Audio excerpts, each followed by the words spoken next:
I started this trip by heading to a popular photography spot in Glencoe, an area which I've photographed many times before. I was hoping to capture a nice sunset, but nothing really materialised, so I decided to head back through Glencoe to a spot which I've wild camped at before. I wasn't sure what to expect weather-wise on this trip, but it was mixed weather reports. I set my tent up, got a quick bite to eat, and waited to see if any stars appeared.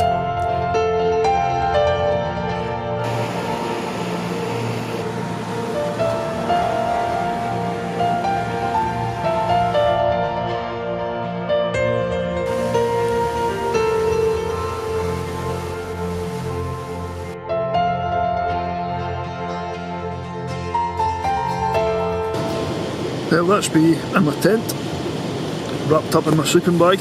It's about 1:30 in the morning, a bit later than I expected, but I wasn't expecting so many stars out tonight. That's a little added bonus. It wasn't forecast, so I'm absolutely delighted. Couldn't miss an opportunity like that. Looking forward to getting back and editing some of the pictures. I'm sure I got a few crackers. Anyway, as I said, it's 1:30. I'm going to set my alarm for 4:15. The sun's up at 5:30, so I'll get a few hours hopefully and get back on the road. Anyway, I'm absolutely knackered. Night night.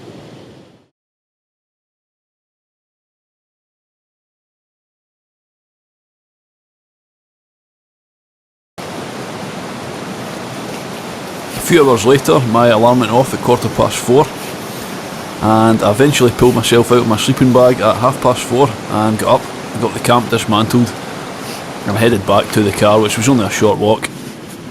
There was still a few stars out and patches of clear sky, but there was some cloud forming round about as well, so I wasn't too sure how sunrise was going to go at this point. But as you will see shortly, I got some incredible light, which was created by some adverse weather conditions.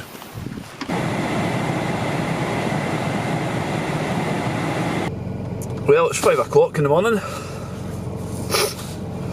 That's me back at the car. Doesn't look like we're going to get a nice sunrise. There's not much cloud in the sky. Well, from what I can see above me, there's not much cloud in the sky, it's pure blue. But I'm going to head south and see what we can catch further through Glencoe. I'm going to head towards Buccleuch of Moor and see what we can get. We've still got 40 minutes before the sunrise. So yeah, we'll see what we can come up with. I'm also going to get a coffee and a couple of boiled eggs.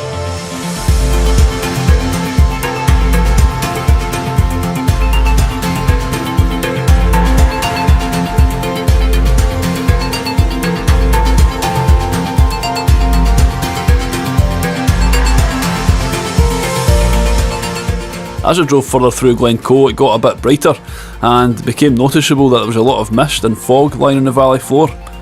There was only one thing that came to mind, and that was I had to get to a higher vantage point to try and get a picture above the mist, and what better spot to do it than Stob Ben Acrylist. Well, as you can see, it's a cloud inversion. A bit of mist lying in the valley there. I'm going to get set up quickly. I've basically just sprinted up Ben Acrylist to a higher vantage point. I'm going to get the camera set up because once the sun comes up, this is all going to fritter away. Oh, absolutely stunning. What an end to an absolutely class trip. Absolutely buzzing. Anyway.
When I got back to the car, I was in thick fog and mist, so I decided to start making my way home.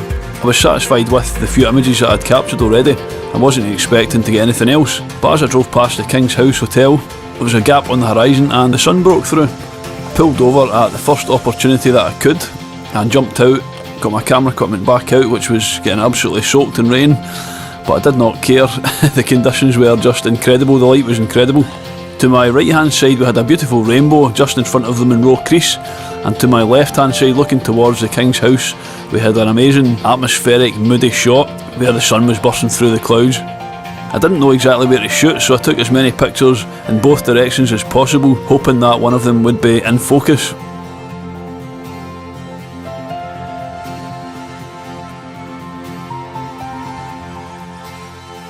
I kept abandoning the car at the side of the road, grabbing my camera and sprinting about like a madman. If anyone was watching, they would probably think I was absolutely insane, but conditions like this don't come very often, so you need to make the most of it. What a great end to an epic trip.